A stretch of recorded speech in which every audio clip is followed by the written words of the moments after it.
Bonjour à tous, je suis heureux de vous retrouver sur cette vidéo. Aujourd'hui je vais vous parler d'un réchaud à bois. Il s'agit du MH500 de chez Decathlon et on se retrouve tout de suite après l'introduction. Allez, à tout de suite.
Pour commencer, on va déjà parler du cadre légal.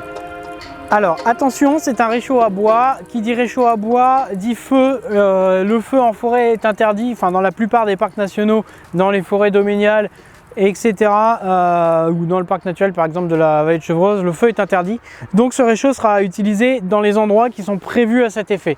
Pour vous faire cette vidéo, je suis allé sur un terrain privé où on a eu une autorisation de faire du feu, qu'on connaît depuis des années. Ça fait des années qu'on fait du bushcraft ici, on a le droit de faire des feux. Mais il faut quand même faire attention quand vous utilisez ce genre de choses. C'est-à-dire ne pas s'en servir dans la paille, à proximité de trucs comme ça. Par exemple, là si je m'en sers là, s'il y a une braise qui part là-dedans, on peut être sûr que ça prend feu. Donc faites attention là où vous allez utiliser le produit. Regardez si vous avez le droit de faire du feu à l'endroit où vous allez utiliser ce produit. Et voilà, faites attention à la sécurité. Voilà, c'est tout pour la petite parenthèse. Donc tout d'abord, pour qui est destiné ce produit? Il ne va pas être destiné pour la randonnée. De par son encombrement, de par son poids et de par toutes les raisons que je vous ai citées avant. Le feu en forêt, c'est compliqué. Ce petit réchaud à bois va nécessiter une préparation. Il va falloir du petit bois, des bûches un petit peu plus gros, enfin des bûchettes un petit peu plus grosses. Il va falloir les tailler à 15 cm maximum. Ça demande de la préparation, ça met du temps à chauffer, il faut faire du feu. Donc déjà pour ça on oublie en randonnée. Je pense qu'en randonnée, quand on a fait 20 km de marche, qu'on a envie c'est d'allumer son petit bleuet, son réchaud à essence, son réchaud à gaz, de faire chauffer ses petites nouilles, son petit repas lyophilisé et après d'aller se coucher parce qu'on est fatigué, on n'a pas spécialement le temps d'aller chercher du bois et on n'a pas spécialement le cadre légal pour le faire. Donc du coup on l'oublie pour la randonnée. Pourquoi moi je vais le destiner pour nous, en tout cas pour moi mon usage ça va être du bushcraft. Et vous pouvez utiliser dans une base autonome durable. Donc si vous voulez un petit poêle qui ne prend pas de place, qui peut vous permettre de faire chauffer du bois, vous avez un bois à proximité avec peu de ressources et qui ne nécessite pas énormément de préparation par rapport à un poêle classique, vous pouvez très bien prendre ça. Donc pour le bushcraft, moi je vais le prendre, donc comme on fait des camps en fait où on a un accès qui est pas très loin d'une forêt en voiture, donc là on est dans une forêt privée, on a un parking qui est pas très loin, on peut tracter des choses assez lourdes et se faire du bushcraft avec des ustensiles comme celui-ci. Donc ça ira très bien. Pour ça, nous c'est l'utilisation qu'on en a fait. Avant de passer par la randonnée, en fait avec Jérôme on a commencé par faire de l'airsoft et on faisait des camps de bushcraft en airsoft en fait. Et du coup ça nous est venu, moi à force avec le temps, on faisait des grands feux. Alors bien sûr on est autorisé à faire des feux ici, je le répète. Et on faisait des grands feux dans des pavés, on faisait attention mais ça laissait quand même un impact dans la forêt. De faire du feu dans la forêt, ça va cramer les racines, ça va abîmer le sol. Ça va utiliser des ressources. Donc du coup moi avec le temps, avec la randonnée, j'ai appris à être de plus en plus nature, à faire attention à ce que je fais. Et du coup je voulais un truc qui soit un peu plus sain et cadré on va dire. Donc du coup j'ai choisi ce petit réchaud. Voilà, donc pour laisser moins d'impact, pour utiliser moins de ressources, pour qu'il y ait moins de préparation et pour faire la même chose qu'avant avec un grand feu sans se brûler en plus, parce qu'avec le grand feu on mettait des grilles, ouais, il fallait se brûler à chaque fois pour aller chercher le truc avec les flammes. Bref, là aujourd'hui j'ai choisi ça pour ça. Voilà, ça c'est le petit truc. Maintenant on va passer du coup à la présentation du produit parce que je vous ai assez bassiné avec tout ça. Donc je reprends mes petites notes. Donc il s'agit du... C'est bon, j'ai toujours le micro. Donc pour le produit, il s'agit du Wood Stove, donc poêle à bois, donc réchaud à bois MH500 de chez Decathlon, de la gamme Quechua. Donc il est présenté dans quoi? Dans une petite housse, enfin une grosse housse comme vous voyez, parce qu'il est quand même assez encombrant. Donc là il est tout neuf, je ne l'ai pas encore utilisé, je voulais vraiment attendre de le découvrir avec vous.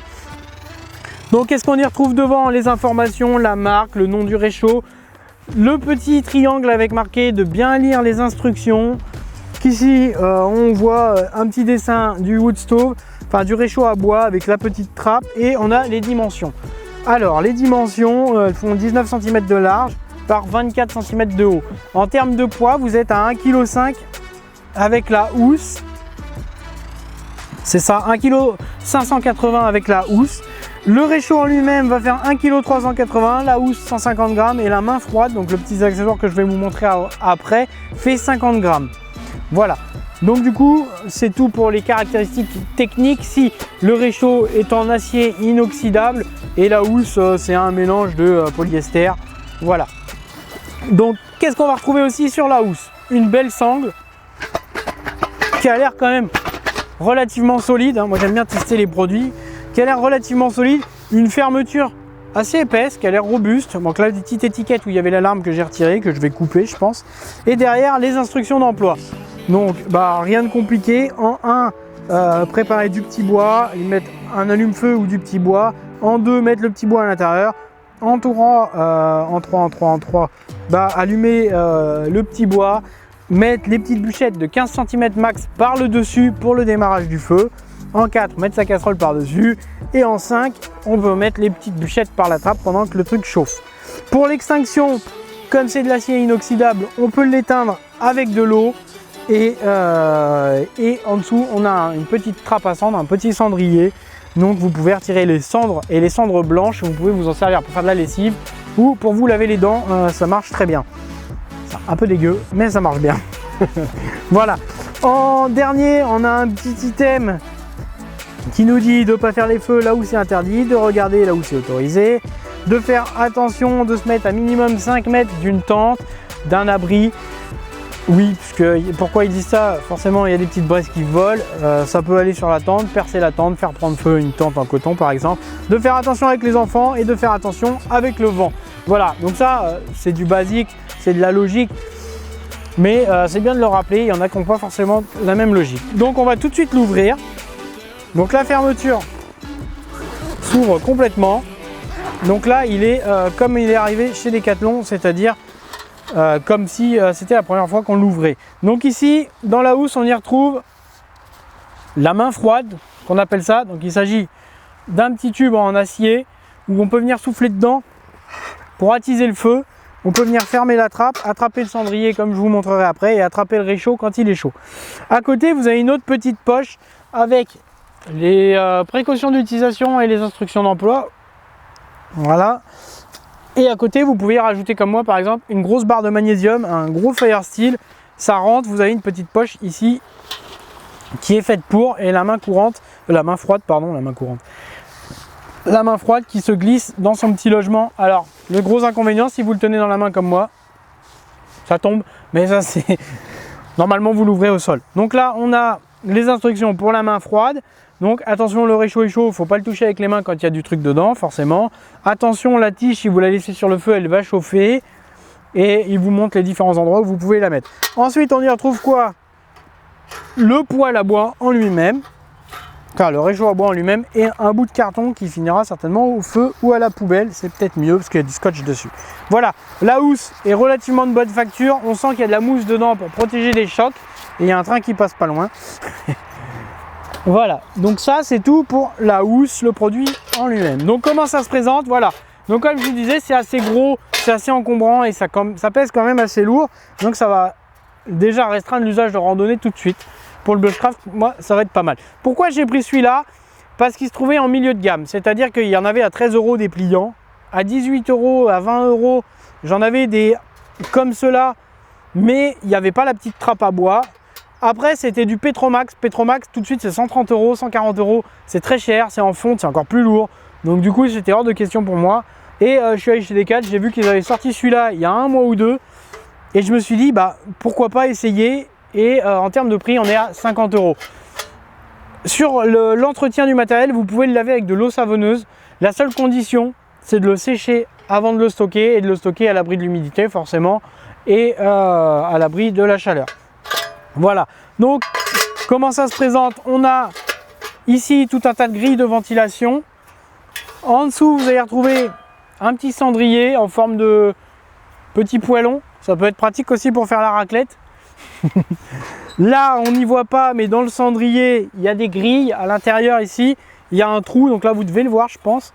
Il y a des grilles pour faire tomber simplement les cendres et les gros morceaux dans le poêle, enfin le réchaud. Là on a un petit U qui permet que le cendrier s'enfonce bien droit. Voilà, on va observer ici la trappe à bois. Ici un système de ventilation pour pouvoir mettre une poêle et couvrir complètement le foyer en fait, donc du coup ça laissera de l'air et votre réchaud il fonctionnera toujours. Et ici on va observer un petit trou donc pour laisser passer les flammes avec l'air. On va observer aussi plusieurs choses, plusieurs trous différents. Donc ici on va y retrouver avec la main froide un petit trou pour accrocher le cendrier et pour pouvoir le remettre. C'est assez intuitif, c'est assez facile à faire. Ça pour la trappe, voilà, faire des appels d'air, ouvert, fermé. Et ici un autre trou, quand le réchaud est chaud, si vous avez besoin de le déplacer, vous venez mettre la main froide dedans. Vous faites quand même attention avec la chaleur du réchaud, parce que si vous venez toucher avec un doigt là bêtement, vous allez vous brûler. Et vous pouvez déplacer votre réchaud où vous voulez. Voilà, on va tout de suite passer à l'utilisation maintenant qu'on a fait la présentation du produit. Ça a l'air relativement bien fini. Il y a peut-être un petit peu de finition qui manque ici, c'est un peu tranchant. Ça mériterait un petit coup de papier de verre. Par contre, tout le reste, il n'y a pas d'arête tranchante. Il n'y a vraiment que là. Là, c'est pas tranchant. Ici, c'est bien fini. Les soudures ont l'air correctes. C'est pas non plus du Petromax, hein, ça se voit, mais ça a l'air correct. Tout le reste, c'est riveté. Voilà, en espérant que ce soit du rivet inox. Et voilà. On va tout de suite du coup passer à l'utilisation du produit.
Alors pour commencer la vidéo, nous on va le démarrer à l'ancienne, en mode bushcraft on va dire, ou en mode minimaliste. On a pris une grosse pierre de magnésium, un petit mora. Donc avant toute chose, avant d'allumer le réchaud, on a fait des petits copeaux comme ça. On a préparé du bois tout fin, donc ça c'est une vieille liane, du bois un petit peu plus gros et on va de plus en plus gros à chaque fois. Celui-là, il faudra qu'on le recasse en deux d'ailleurs, parce qu'il faut que ça fasse 15 cm max. Mais voilà, on a préparé différentes tailles de bois et une réserve suffisante pour tenir 10 minutes et faire chauffer notre casserole. En termes de casserole d'ailleurs, donc si vous avez un petit quart Décathlon, oubliez-le, il passera pas, vous allez vous brûler avec et il va être déglingué. Ensuite, si vous avez une vieille popote, vous y tenez pas trop, vous pouvez l'utiliser, ça marchera. Celle-là, elle a les poignées en plastique. Je sais très bien qu'après cette session, les poignées en plastique vont être défoncées. Donc, prenez peut-être pas ça, mais une poêle qui est prévue pour résister au feu. Et donc moi, j'ai pris un grill en fonte. C'est l'idéal pour le feu. Attention, c'est bien pour un camp de bushcraft. Ne prenez pas ça en itinérance. Je pense que ça va être très très lourd. Une poêle en fonte, ça va ça fait plus du poids du réchaud complet, donc prenez pas ça. Après, si vous voulez une casserole en fonte, je sais que Petromax ou d'autres marques en font des très bonnes. Sur Amazon, à partir de 35 €, vous trouvez des 3 litres. C'est pas mal du tout. Donc je vous recommande fortement ça pour le feu en tout cas. Et après, si vous avez une comme ça, vous y tenez pas trop comme moi, puisque vous en avez d'autres, bah utilisez ça. Donc là, moi je vais utiliser celle-ci, puisque j'ai pris des saucisses. Voilà. Donc avant tout, vous avez vu ce que j'ai fait. J'ai pris un bout de bois comme ça et j'ai fait des petits copeaux qui vont me servir à l'allumage. Sauf que là, je me suis aperçu qu'on avait du foin par terre et je pense qu'avec le foin, ce sera quand même plus simple d'allumer mon réchaud. Donc je vais essayer de choper un foin bien sec qui n'est pas trop retourné. Là, c'est un peu humide. Ça va peut-être le faire. Donc là, je vais prendre du foin. Je vais prendre un fire steel. Je vais retirer mes copeaux que j'avais mis dedans auparavant. Hop, on retire la main froide. Et voilà. Donc du coup, quand vous vous servez d'un fire steel, d'une pierre de magnésium, utilisez le dos de votre lame. N'utilisez pas votre lame. Alors certes, avec votre lame, ça va super bien marcher, mais par contre, ça va défoncer votre lame et votre coupant, il va être mort. Vous prenez le dos de la lame, ça marche tout aussi bien comme vous pouvez le voir. Là, j'ai pris du papier. On va essayer de ne pas l'utiliser. C'était au cas où. Il a plu il y a 10 minutes.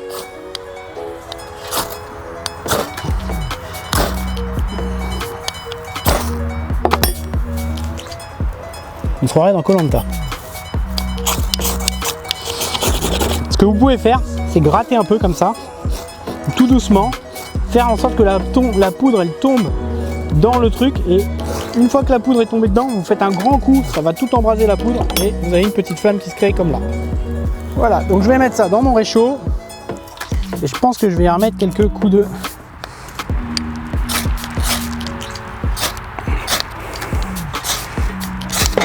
Pas de fumée sans feu, mais là... Donc là, on va y retrouver la main froide qui va nous servir pour attiser les flammes.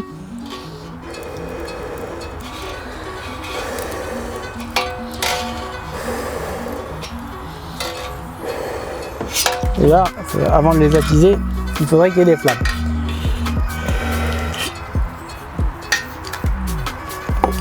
On va reprendre un peu de foin. Il n'est pas assez sec ce foin.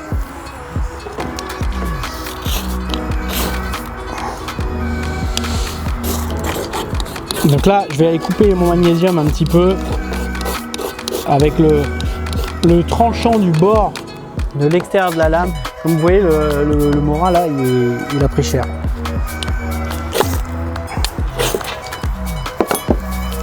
Et on va faire comme dans Koh-Lanta. Hein. Et bah, ça prend toutes ces histoires.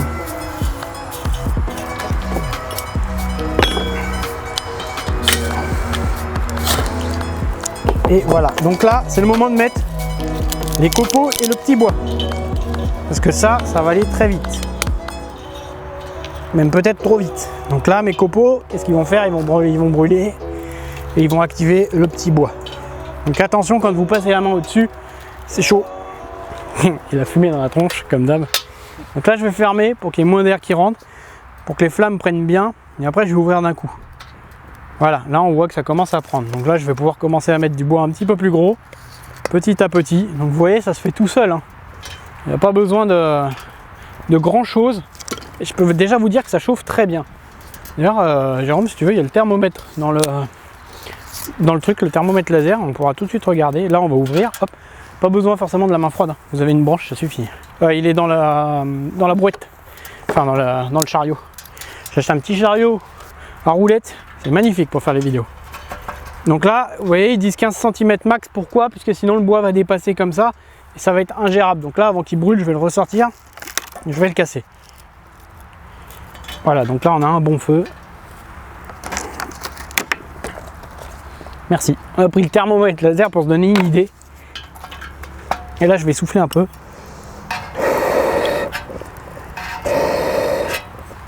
Je sais pas si on voit bien dans la trappe. Oui, je pense qu'on voit bien. Et vous voyez, là, il y a déjà des flammes. Donc là, pour un ordre d'idée, on est en Fahrenheit. On va se mettre en degrés. Là, pour vous donner un ordre d'idée, la paroi est pas encore très chaude. Elle est à 31 degrés.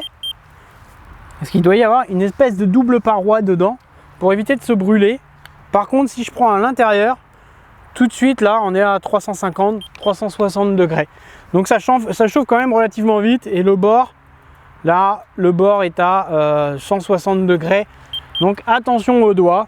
Il y a, comme je disais tout à l'heure, hop, la petite tige pour se servir de la trappe, pour faire un appel d'air. La trappe à cendre aussi. Et si vous devez le déplacer, vous pouvez toujours le déplacer quand c'est allumé avec la main froide. Par contre, si vous laissez la main froide ici, alors forcément, comme par hasard, il y a une branche devant. Si vous laissez la main froide ici, attention, elle va chauffer, elle sera plus froide. Voilà, et là, vous prenez le truc. Voilà, bref. Si je la prends dans le bon sens. Donc, vous voyez, déjà, ça va tout cradosser direct. Faut pas s'étonner, c'est normal. Donc là, moi, en attendant, je vais aller préparer mes petites saucisses. Et comme j'ai un thermomètre laser, bah, je vais tricher, je vais attendre que ma poêle elle soit bien chaude. Et là, ma poêle, elle est déjà à 106 degrés. Donc c'est pas mal. Donc ça chauffe relativement vite. Là, il y a juste eu le temps d'un changement de batterie. Donc peut-être une minute, même pas, parce qu'on a été rapide. Je l'avais dans la poche et ça a déjà chauffé assez vite. Donc là, bien sûr, il y a toute la fumée qui part dans l'appareil. Donc là, vous voyez la hauteur des flammes. Et ici, on voit bien en dessous que les flammes viennent faire le tour. Alors, je sais pas si vous le voyez sur la vidéo, mais on voit bien les flammes qui... Je vais mettre la poignée plus par là. Je sais pas, tu le vois toi sur la vidéo, les flammes, Jérôme, non? Ouais, ça sort bien des côtés. Donc là, le foyer est vraiment bien alimenté. On pourrait limite... Donc vous voyez là le bois, je l'ai incrusté, il a vraiment bien pris. Donc c'est comme ça que je vais alimenter mon poêle petit à petit. Et ce que je vous disais tout à l'heure sur la casserole, c'est que la casserole va chauffer. Et il faut vraiment pas avoir peur d'avoir une casserole comme celle-ci par exemple. Ça aurait été nickel, mais la poignée là est clairement brûlée. Donc je vais le faire après, mais je vais attendre peut-être d'avoir des braises pour que le feu soit un peu plus léger. Et là, je vais commencer gentiment à mettre mes petites saucisses. Et on a prévu des chamallows pour après. Donc là, on va se faire un petit barbecue. Hop. Avec des chipots. Donc là, une petite pensée pour P1 qui fait des vidéos de bouffe sur internet. Là, je vais me servir de l'alu pour nettoyer un peu mon couteau. Je vais percer mes petites saucisses. Puis on va voir combien de temps ça met. Il est 15h55. Je pense que ça va pas mettre énormément de temps. Donc là, bah, il va me rester quoi à entretenir. Vous voyez, les saucisses, elles sont déjà en train de cuire. Donc là, il va me rester à entretenir mon feu pour avoir une flamme correcte tout le long. Donc juste en ramenant des petits bouts de bois dedans. Ça fait bientôt 15 minutes. Ouais, je mange tard. Et là, ma tortilla, elle est bien chaude comme il faut. Et mes saucisses commencent à être pas mauvaises. Ouais, elle commence à avoir une belle tête de saucisse. Je sais pas ce que tu en penses, toi, Jérôme. Mais voilà. Donc du coup, petite parenthèse d'ailleurs, sur le couteau, si ça vous intéresse, c'est un Morakniv. C'est la version en collaboration avec la marque Light My Fire. Et ça fait des années que je l'ai, voire peut-être 10 ans que je l'ai maintenant. Je sais pas combien de temps il a, mais... et il est toujours avec moi. Il fonctionne, enfin toujours avec moi dans les bushcraft, parce qu'en rando, aucune utilité. Mais il a toujours été là. J'en ai acheté un à ma femme, il n'a jamais bougé non plus. Vous avez un petit Fire Steel en plus, alors c'est vraiment gadget, mais ça peut dépanner, nous il nous a déjà dépanné. Et un petit étui orange, j'ai pris orange, pourquoi? Pour bien le voir dans la forêt, avec l'étui très important, il tient bien dans son étui. Ça aussi c'est important. Et il a un tranchant qui est vraiment bien, si vous en servez correctement, c'est cool. Donc celui-là, moi je vous mettrai le lien dans la description si ça vous intéresse, il existe en toute coloris.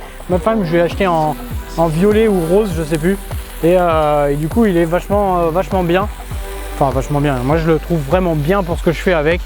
Vous ne pouvez pas faire de bâtonnage avec, c'est-à-dire vous ne pouvez pas taper sur la lame, vous allez casser la lame, mais pour tout ce qui est petits copeaux, petits bois, cuisine, tout ça, il est vraiment top. Donc je le recommande. Voilà, ça c'était la petite parenthèse sur le couteau. Alors, ça va faire, ça va être prêt bientôt notre histoire. Ça va faire maintenant 15 minutes que ça cuit. On a remis un petit peu de bois avec Jérôme, 1 ou 2 fois, grand maximum, mais c'est pas trop consommateur. Hein. Ça consomme pas tant que ça, hein. Donc c'est vraiment cool. Donc là pour 4 saucisses, c'est peut-être un peu excessif d'ailleurs. On va passer tout de suite du coup au plus au moins. Donc je vais commencer par le négatif. Le négatif, le temps de préparation, les restrictions d'emploi, vous ne pouvez pas l'utiliser partout, l'encombrement, le poids aussi qui est quand même... Alors le poids c'est relatif, il y a toujours un plus-moins. Là le poids par rapport à un Petromax, ça sert à rien. Un Petromax, il y a une barre en fonte au-dessus et vous allez tout de suite dans les 9 kg, un truc comme ça, voire un petit peu moins. Là vous êtes quand même sur 1,5 kg avec la housse, enfin 1,6 kg on va dire pour grossir, avec la housse et 2-3 accessoires que vous rajoutez. Donc du coup ça reste raisonnable par rapport à une autre marque. C'est toujours plus lourd que les pliables qu'on trouve à côté, mais moi ça fait partie de mes mitigés, voilà, un point mitigé. Il y a tout, donc du coup, les aspects liés à la chaleur. Donc effectivement le poêle là il est à 140 degrés, si je mets les mains dessus je vais me brûler. En haut 150, les pieds montent à 37 degrés et la surface en dessous a quand même chauffé, elle monte à 46 degrés, donc là ma petite planche en dessous a quand même chauffé. Voilà, donc ça c'est pour mes moins. Après vous avez tous les inconvénients qui sont liés forcément au bois en lui-même. Si vous avez du bois humide, pas sec, s'il pleut, les fumées aussi qui peuvent être dérangeantes. Mais voilà, il n'y a pas trop de moins liés au vent puisque c'est vraiment bien couvert là. Et là on a des bonnes petites braises, là ça va être nickel pour les chamallows. Donc il n'y a pas trop de moins au niveau du vent et ça c'est plutôt un plus. Il est pas insensible au vent, mais là il y en a des petites bourrasques de vent depuis tout à l'heure, ça n'a pas fait bouger d'un poil le poêle. Ça m'a pas fait bouger d'un poil le poêle puisqu'il y a une bonne carcasse autour et il y a la petite cheminée pour réguler la flamme. Là je vais remettre un petit peu de bois parce que sinon le temps de manger les saucisses on va être cuit. Et voilà. Donc du coup l'alimentation en bois se fait facilement, ça s'allume relativement facilement, ça prend vraiment bien, hein, je suis agréablement surpris, il y a un bon tirage, le truc fait bien le taf et ça chauffe énormément vite. Donc ça c'est pour mes plus. Les plus aussi, il est à 50 €. Alors il est plus cher que certains c'est sûr, mais il est beaucoup moins cher que les Petromax. Désolé, j'ai pas les autres marques en tête, mais les styles Petromax sont beaucoup plus chers, beaucoup plus lourds. Donc du coup, moi c'est un plus, c'est abordable. C'est garanti 5 ans aussi, je ne l'ai pas dit, il est garanti 5 ans. S'il rouille, peut-être pas s'il rouille, c'est de l'acier inoxydable, il n'est pas censé rouiller. S'il rouille, s'il y a les rivets qui commencent à péter, etc., vous allez voir Decathlon et il vous le change. Il est garanti 5 ans à partir de la date d'achat. Il est fourni dans la petite housse, c'est un petit plus aussi pour le rangement parce que c'est vite fait crade, ça a vite fait de cradosser vos affaires. Là pour ça par exemple j'ai prévu un petit sac en plus pour que ce soit, on va refaire chauffer les tortillas du coup, pour que ce soit vraiment pas crade dans mes affaires après. Voilà, il est lavable à l'eau savonneuse, ça c'est un plus, en acier inoxydable c'est un plus aussi du coup puisqu'il ne rouille pas normalement. Je mets des normalement parce que j'ai vu des trucs des fois, voilà. Après c'est tout pour les plus, hein. Tu vois des choses toi Jérôme ou pas? Si, un petit plus, ça consomme pas énormément de bois. On l'a déjà dit, je crois. Mais il consomme vraiment pas énormément de bois et vous avez tous les outils nécessaires pour... Tiens, un poil de sanglier là. Un petit poil de sanglier là-dessus. Bref, nos amis les bêtes vont avoir les babines en éveil avec cette odeur. Bon voilà, donc c'est tout pour les plus, les moins. Moi, je vais finir avec Jérôme, enfin je vais surtout commencer mon petit repas. Là, je ne sais pas si vous connaissez les tortillas avec les saucisses dedans. C'est juste génial. J'ai abandonné le pain complet avec ça. Maintenant, je fais que des tortillas. Je vous souhaite une bonne appétit. Et puis, je mettrai peut-être quelques images pour finir notre repas avec les chamallows et tout ça. Toi, t'en penses quoi, Jérôme? C'est un très bon produit, mais ça reste servi dans un public très ciblé. Ouais, il a raison de le préciser. Ça vise vraiment un public très ciblé.